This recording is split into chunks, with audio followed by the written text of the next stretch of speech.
할렐루야. 우리 한 번 더 인사합니다. 예수님 다시 사셨습니다. 아멘. 여러분, 실은 한국 교회는 매 주일이 부활 주일이어야 될 줄로 믿습니다. 주님은 한 번 부활하셨지만 우리는 그 부활의 능력으로 매일 살아가기 때문입니다. 여러분 가운데 인생의 고난을 겪으시는 분들, 또 인생의 아픔 가운데 계시는 분들이 있을 거예요. 그래도 이 예배에 나옴으로 말미암아 그런 분들은 적어도 소망을 갖습니다. 나에게는 내 능력은 없어도 오직 나에게는 부활하신 예수 그리스도가 계시다. 그 예수님으로 말미암아 나는 능히 이 고난과 인생을 이기며 살아갈 수 있다.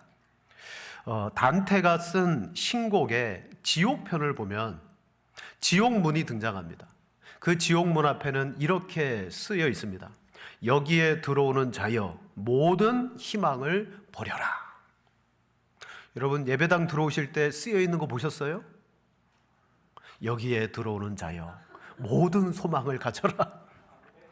여러분, 지옥은 한마디로 어떤 곳이냐? 단테가 생각할 때는 소망과 희망이 없는 곳이 지옥입니다. 심지어 거기에는 또다시 죽는 죽음의 희망마저 없어요. 장례식에 가면 사람들이 고인에게 이렇게 말합니다. 거기에서 편안하게 쉬라고. 하지만 예수 그리스도를 믿지 않고 영원한 지옥에 들어간 사람은 편히 쉬는 게 뭡니까? 영원한 고통만 있죠. 지옥이라는 것은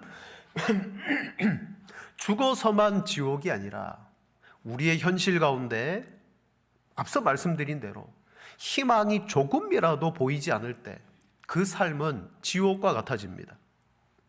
그래서 많은 사람들이 자기 인생에 희망 없음으로 말미암아 이 고통에서 벗어나기 위해서 마지막 희망을 붙드는데 그게 뭐냐? 죽으면 끝이다. 자살하는 사람들에게는요, 죽음이 희망이에요. 그래서 그쪽으로 나아가는 것입니다. 다른 말로 말하면 그들에게는 죽음 외에는 인생의 희망이라는 것은 없다는 것이죠. 이처럼 사람에게 있어서 희망이 있는 것과 희망이 없는 것은 천지 차이예요. 생명이 있는 것과 생명이 없는 것과 마찬가지입니다. 예수님은 죽어서 우리가 심판받음에 대해서 이렇게 말했습니다. 바깥 어두운 데 던져지리라.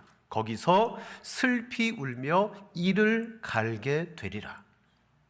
하나님으로부터 분리되고 정말 바깥 어두운 데 던져져서 거기서 슬피 울 뿐만 아니라 이를 간다.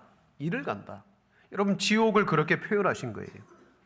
그러나 오늘 이 자리에 계신 분들, 우리는 절대 지옥에 갈 수 없는 줄로 믿습니다. 왜 그렇습니까? 요한복음 3장 17절 18절에 이렇게 말합니다. 우리 두 절을 같이 한번 읽어볼까요?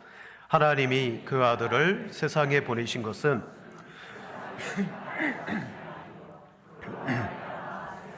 구원받게 하려 하심이라. 그를 믿는 자는 심판을 받지 아니하는 것이요 믿지 아니하는 자는 하나님의 독생자의 이름을 믿지 아니하므로 벌써 심판을 받은 것이니라. 아멘. 여러분, 천국과 지옥을 나누는 기준은 이 세상에서 얼마나 의롭게 살았느냐, 남들 앞에 더 선하게 살았느냐, 그 기준이 아니에요.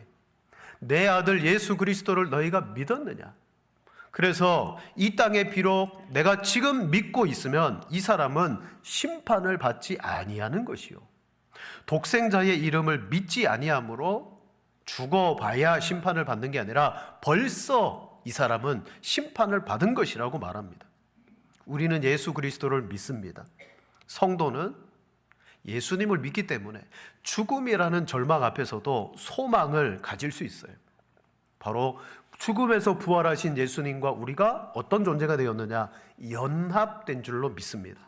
우리 로마서 6장 5절 다 같이 한번 읽겠습니다. 만일 우리가 연합한 자가 되었으면 또한 그의 부활과 같은 모양으로 연합한 자도 되리라. 아멘. 그리스도와 함께 세례를 받아 연합한 자는 그의 부활과 같은 모양으로 연합한 자가 된다라고 선언하고 있어요. 따라서 성도의 죽음이라는 것은 뭐예요? 죽음은 절망이 아니에요. 죽음은 영생의 첫 문, 부활의 첫 관문인 거예요. 그래서 우리는 부활로 들어가는 문이 뭐다? 죽음이다. 죽음 앞에서 우리는 소망을 잃어버리지 않습니다. 바로 죽음을 이기신 예수 그리스도의 그 권세, 그 약속을 믿기 때문입니다. 요한복음 11장 25절에 말합니다.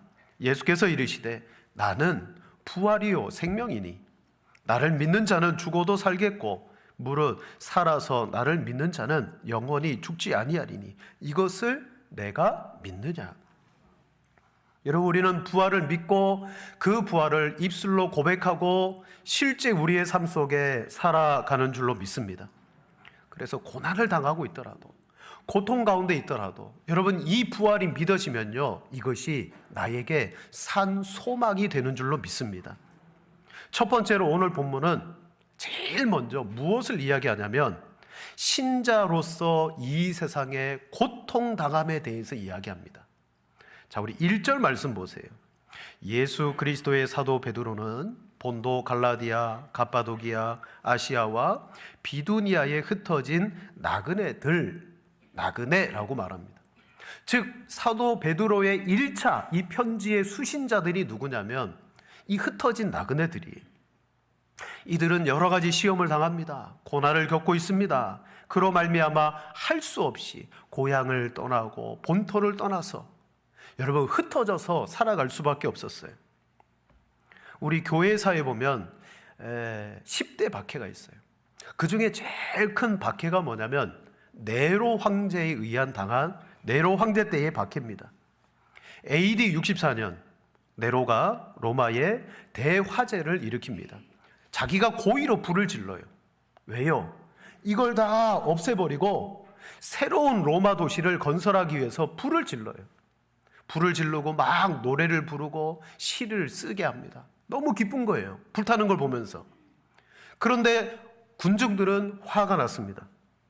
항의하기 시작합니다. 그러니까 이 모든 책임을 누구에게 돌렸느냐? 저 예수 믿는 사람들이 불을 질렀다라고 모든 것을 그리스도인들에게 돌려버렸어요. 그때 사람들은 그리스도인들을 잡아다가 너희가 이 방화의 주범이지? 그리고 화형시키고 사자밥이 되게 하고 수많은 여러분 핍박으로 고난을 겪게 되옵니다. 이때 흩어진 이들이 소아시아와 온 땅에 흩어져서 디아스포라 곧 나그네로 살아가게 되는 거예요. 어떤 사람들은 지하로 피합니다. 무덤으로 들어갑니다. 우리 카타콤이라고 말하잖아요. 오늘 본문의 말씀처럼 저 멀리 소아시아의 땅까지 흩어져서 이들이 나그네처럼 살아갑니다. 제가 작년인가요? 터키 성지 여행을 갔다 왔는데 데링구유라고 하는 성지가 있어요. 거기는 지상에 있는 성지가 아니에요. 땅속에 있는 성지예요. 예수 믿는 사람들이 박해를 받고 어디로 피했느냐? 땅속으로 피했어요. 다행히 그 땅은 이 굴을 파기가 유용한 땅인 거죠. 지하가 85m예요. 지하 층수로 대략 8층의 높이예요. 실제 저희가 한 3층까지 내려가 봤어요. 개미굴처럼 좁은 골목이 있고 조그만 방들이 있고 예배당도 그 안에 있고 세례를 주는 세례터도 있고 식당도 있고 1200개의 방이 지하에 있어요. 대략 몇 명을 수용하는 데냐? 2만 명이 들어가서 살 수 있어요. 왜 사람들이 땅속에 들어가서 살았느냐? 바로 이 박해 때문이에요. 여러분, 이들은 도덕적으로나 윤리적으로 잘못을 저지른 사람들이 결코 아니에요. 이유는 하나입니다. 예수를 믿는다는 것 때문에. 여러분, 예수를 잘 믿잖아요. 잘 믿으면 사람들로부터 핍박을 당할 수밖에 없어요. 예를 들면 내가 오늘부터 준법 정신으로 운전해야 되겠다. 우리나라 참 이상해요. 시위를 하는데 버스 회사는 어떤 시위하냐면 준법 시위해요. 법을 지키는 시위를 하더라는 거예요. 왜? 그동안 버스들이 원활하게 움직인 이유가 뭐냐면 법을 어기고 막 신호 어기고 차를 함부로 몰고, 그러니까 겨우 시간을 맞추고 운행이 되는 거예요. 근데 이때부터 우리 이제 데모한다. 근데 어떤 데모냐? 법을 지키겠다. 그럼 버스가요, 속도 지키고 모든 걸 다 지키고 하는 거예요. 이런 운전을 해보시면 알잖아요. 법 딱 지키고 가는 사람 뒤에 따라가는 차는 마음이 어떨까요? 답답해 죽어요.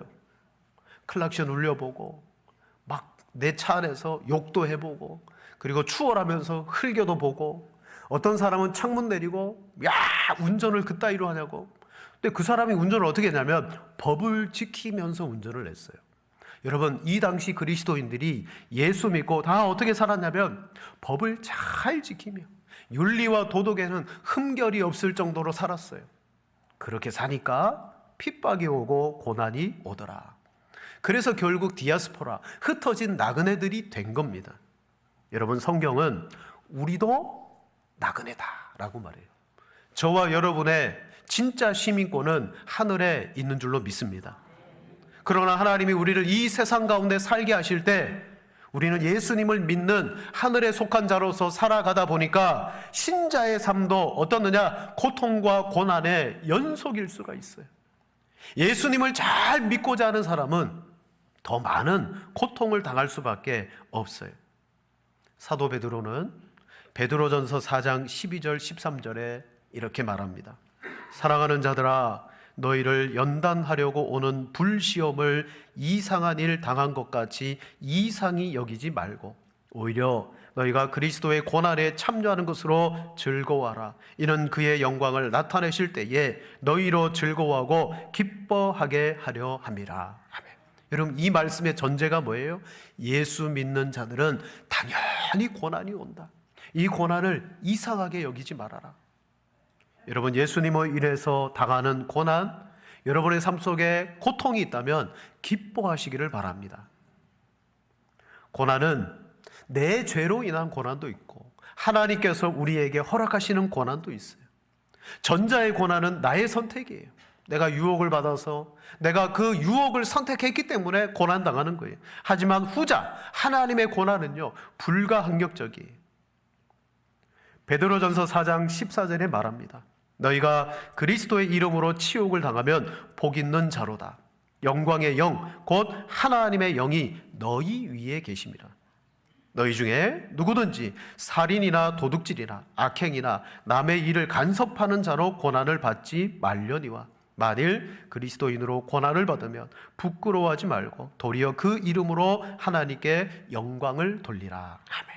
여러분, 고난을 겪을 때 우리는 빨리 여기에서 나가고 싶어요.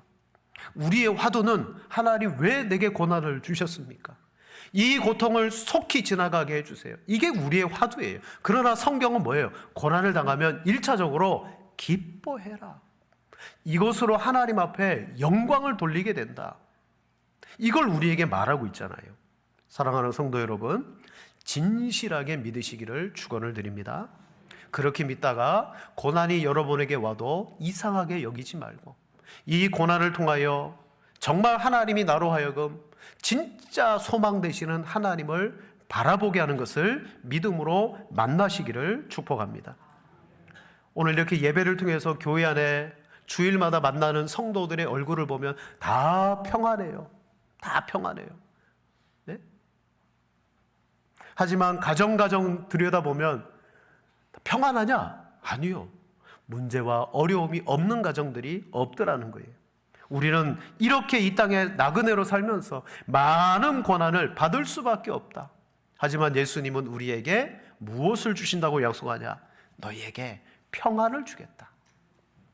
요한복음 14장 27절 말씀입니다. 우리 함께 읽습니다. 평안을 너희에게 끼치노니 곧 나의 평안을 너희에게 주노라. 주는 것은 세상이 주는 것과 같이 아니하니라. 너희는 마음에 근심하지도 말고 두려워하지도 말라. 아멘. 여러분, 이 말씀이 우리 예수님께서 우리에게 약속하신 거예요. 너희에게 내가 주는 진정한 평안을 주겠다. 자, 우리가 고난 중에서도 기뻐할 수 있는 이유는 바로 이것입니다. 성도가 당하는 고난은 영광이 된다. 이 고난을 겪을 때 예수님은 평안을 주신다 그랬다. 자, 그렇다면 오늘 말씀에서 우리가 고난 중에 기뻐할 수 있는 이유가 뭐냐? 베드로는 무엇을 이유로 삼느냐? 두 번째 말씀입니다. 성도는 아버지 하나님의 많으신 긍휼을 믿기 때문이에요. 예수 그리스도를 믿는 것은 그 예수님을 보내어 주신 아버지 하나님을 믿는 건데, 아버지 하나님은 어떤 분이냐? 지금도 우리에게 긍휼이 풍성하신 분으로 우리를 만나 주신다는 거예요. 우리가 일반적으로 어려움에 처했더라도 조그마한 희망이 보이면요, 어려움을 헤쳐나갈 수가 있어요. 기뻐할 수 있어요. 가령 경제적으로 너무 힘들어요. 근데 내 오랜 지기가 돈이 많아요. 과거에도 내가 힘들었을 때 나를 도와줘서 나를 일으켜줬어요. 그럼 또다시 경제적인 어려움이 오면 내 마음은 그 친구가 희망으로 보여요. 그러면요, 고난을 헤쳐나갈 수 있어요. 기뻐요. 임산부가 아이를 갖습니다. 아이를 갖고 해산하는 고통을 이제 당해야 되는데 그 고통보다 희망이 보이는 거예요. 사랑하는 아이를 내가 이제 곧 만난다는 그 희망이 있으면 고난을 이길 수 있고 고통을 이길 수 있어요. 마찬가지로 성도는 모든 고난의 상황 속에서 무엇이 보여야 되느냐? 긍휼이 많으신 하나님 아버지가 보여야 돼요. 여러분, 우리도 그렇잖아요. 자녀가 무슨 일이 있으면 부모에게 소망을 두잖아요. 아빠, 엄마, 나에게 무슨 일이 있는데. 자녀가 자기 혼자 그 문제를 해결하려고 하면 해결할 수가 없어요. 결국은 아버지에게, 어머니에게 자신의 상황을 알아야 되는 것처럼. 자, 그러면 우리가 바라봐야 되는 하나님은 어떤 분이냐? 오늘 3절에 이렇게 말합니다. 우리 주 예수 그리스도의 아버지 하나님을 찬송하리로다. 그의 많으신 긍휼대로 예수 그리스도를 죽은 자 가운데서 부활하게 하심으로 말미암아 우리를 거듭나게 하사 산 소망이 있게 하시며. 여러분, 우리는 부활의 능력을 믿고 부활을 소망으로 갖게 되었어요. 근데 이 거듭남과 부활의 소망이 어떻게 나의 것이 되었느냐? 사도 베드로는 말합니다. 긍휼의 풍성하신 하나님이 그리스도를 죽은 자 가운데서 부활케 하셨다. 즉 하나님 아버지의 긍휼이더라는 거죠. 여러분, 우리가 부활 그러면 부활은 예수 그리스도께서 하신 일이라고 생각합니다. 하지만 성경을 잘 찾아보세요. 부활은 그리스도께서 일어나신 것이 아니고 성부 하나님께서 일으키신 사건으로 등장합니다. 우리가 지금 믿고 고백하는 이 부활은 하나님이 일으키신 것이라고. 성경을 볼까요? 사도행전 2장 24절에 말합니다. 하나님께서 그를 사망의 고통에서 풀어 살리셨으니. 하나님이 살리셨다고 말합니다. 고린도전서 6장 14절입니다. 하나님이 주를 다시 살리셨고 또한 그의 권능으로 우리를 다시 살리시리라. 아멘. 아주 많은 성경이 예수 그리스도의 부활을 말할 때 이것은 누구의 사역이다? 아버지의 사역이다. 여러분, 이 점을 유념하셔야 돼요. 예수 그리스도의 부활의 핵심은, 본질은 어디에 있느냐? 아버지의 사랑에 있어요. 우리가 고난을 당할 때 십자가를 보고 예수 그리스도의 부활의 능력을 바라보기 이전에 먼저 우리가 봐야 될 본질은 뭐냐? 아, 하나님이 지금도 우리를 긍휼히 여기고 계신다. 사랑하고 계신다. 아버지 하나님께서 그리스도를 죽음에서 일으키신 것은 하나님의 긍휼 때문입니다. 긍휼은 뭐예요? 비참한 죄인을 당한 불쌍히 여기는 하나님의 마음입니다. 하나님은 그 자비와 긍휼 때문에 우리를 구원해 주셨어요. 우리는 본질상 진노의 자녀들이었잖아요. 하나님 앞에 진노를 받아 마땅한 자녀들입니다. 하나님이 우리를 그냥 내버려 두시고 영원한 지옥에 던져 넣어도 아무런 대꾸할 수 없는 그러한 존재가 바로 우리예요. 우리는 참담했습니다. 거짓된 마음으로, 악한 정욕으로, 부패한 영혼으로 내 모든 삶을 살아갔던 그때에 하나님이 우리를 어떻게 하셨느냐? 자, 우리 에베소서 2장 4절 5절 같이 한번 보겠습니다. 긍휼이 풍성하신 하나님이 우리를 사랑하신 허물로 죽은 우리를 그리스도와 함께 살리셨고 너희는 은혜로 구원을 받은 것이라. 아멘. 여러분, 우리가 구원을 받은 것은 내가 뛰어나거나 내가 가치 있거나 내가 하나님께 유익이 되어서 하나님이 우리를 구원하신 게 아니에요. 오늘 구원도 무엇의 출발입니까? 하나님이 우리를 긍휼히 여겨주셨더라. 긍휼히 여겨주셨더라. 여러분, 하나님이 우리를 구원하시는 방법이 그리스도를 죽은 자 가운데서 살리셔서 부활케 하시는 것이었다면 그 하나님의 출발은 뭐냐? 우리를 향한 긍휼입니다. 그래서 고난을 받을 때 우리는 제일 먼저 무엇을 생각해야 되느냐? 아, 하나님이 지금 나를 긍휼히 여기고 계시는구나. 간혹 입양하는 부모들이 있어요. 이 아이가 너무 사랑스러워요. 너무 사랑스러워서 이 아이를 내 자녀 삼아요. 근데 입양하는 부모 중에 이 아이가 너무 사랑하기 때문에 내 친아이를 죽여서 입양하는 부모는 없잖아요. 근데 하나님은 우리를 어떻게 여기셨느냐? 우리를 긍휼히 여기셨어. 하나님의 친아들 되시는 예수님을 죽이신 다음에 우리를 입양하신 거예요. 왜? 우리를 긍휼히 여기셔서, 불쌍히 여기셔서. 예수님의 십자가, 예수님의 부활을 일으키신 그 능력이 뭐냐? 하나님의 그 크신 긍휼하심이다. 여러분, 어떤 고난에서도 하나님의 이 긍휼을 믿고 바라볼 수 있는 여러분 되시기를 축원을 드립니다. 자, 그 긍휼 안에 이제 우리가 고난을 이길 수 있는 능력을 주셨는데, 마지막 세 번째로 하나님의 사랑으로 우리에게 산 소망을 주셨다라고 말합니다. 그의 많으신 긍휼대로 그리스도를 통하여 죽은 자 가운데 다시 부활케 하심으로 거듭나게 하사 이제 우리가 부활하는 산 소망을 받은 줄로 믿습니다. 말하자면 하나님은 그리스도의 부활 때문에 우리를 부활시켜 주신 거예요. 부활의 소망을 가지고 있기 때문에 이 흩어져 살아가는 모든 성도들은 어떻습니까? 믿음을 지키는 거예요. 십자가를 고백하는 겁니다. 자, 우리에게는 산 소망이 있어요. 근데 이 소망은 미래적인 것이 아닙니다. 현재적인 것입니다. 구약의 성도들은 소망이 미래적인 것이었어요. 장차 오실 메시아를 기다려야 했기 때문에. 그런데 이미 우리는 이 땅에 오시고 죽으시고 부활하신 예수님을 믿습니다. 바로 예수님 안에 있으면 그리스도가 죽음 가운데 일어난 것처럼 저와 여러분도 죽음 가운데 일어나는 역사가 있는 줄로 믿습니다. 지난 금요일에 그런 말씀 드렸어요. 우리는 내가 누구인지 알아야지 인생의 행복과 복을 누리며 살아갈 수 있다. 많은 사람들은 자기가 입고 있는 옷으로 자기를 알고 있다. 가령 내 출신이 뭐다. 그게 옷이에요. 내 학벌이 뭐다. 그게 옷이고요. 나는 어떤 자격이 있다. 나는 어떤 능력이 있다. 내가 인생에서 어떤 성공을 했다. 자기를 소개할 때 이게 나라고 소개합니다. 근데 이 모든 것들은 어떤 것이냐? 지금은 있지만 없어질 것들이죠. 여러분, 그것은 나라고 말할 수가 없어요. 하지만 사람들은 그게 자기래요. 사도 바울에게도 그런 옷들이 많았잖아요.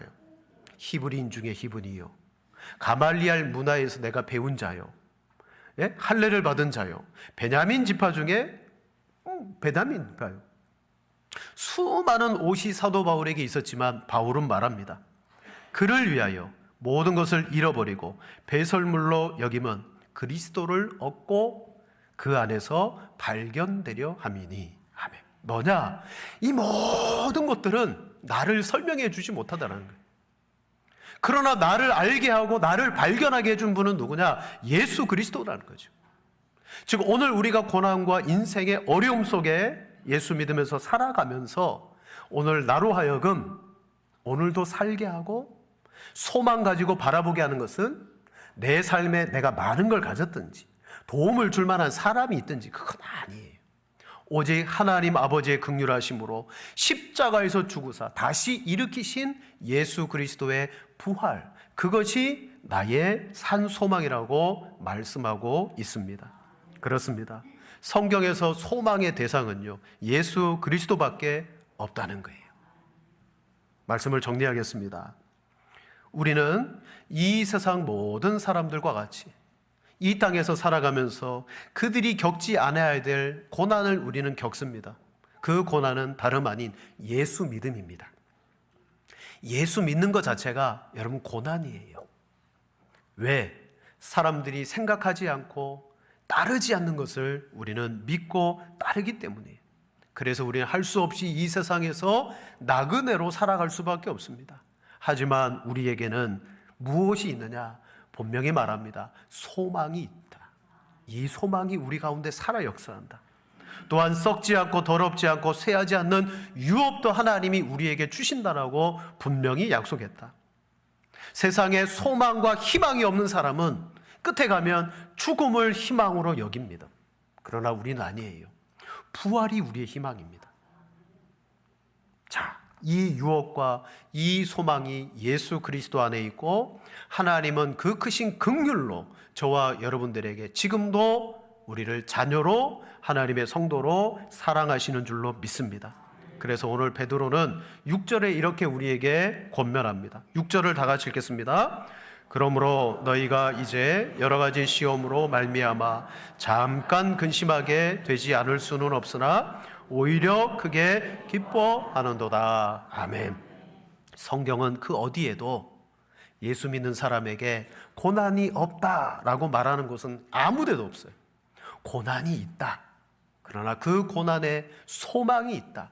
그래서 고난을 겪지만 잠깐의 고난이고 그 이후에는 큰 기쁨이 있게 되어질 것이다. 성경은 수많은 부활을 말합니다. 그리고 예수님이 실제 부활하셨습니다. 왜요? 하나님 아버지의 긍휼을 우리에게 베풀어 주신 것입니다.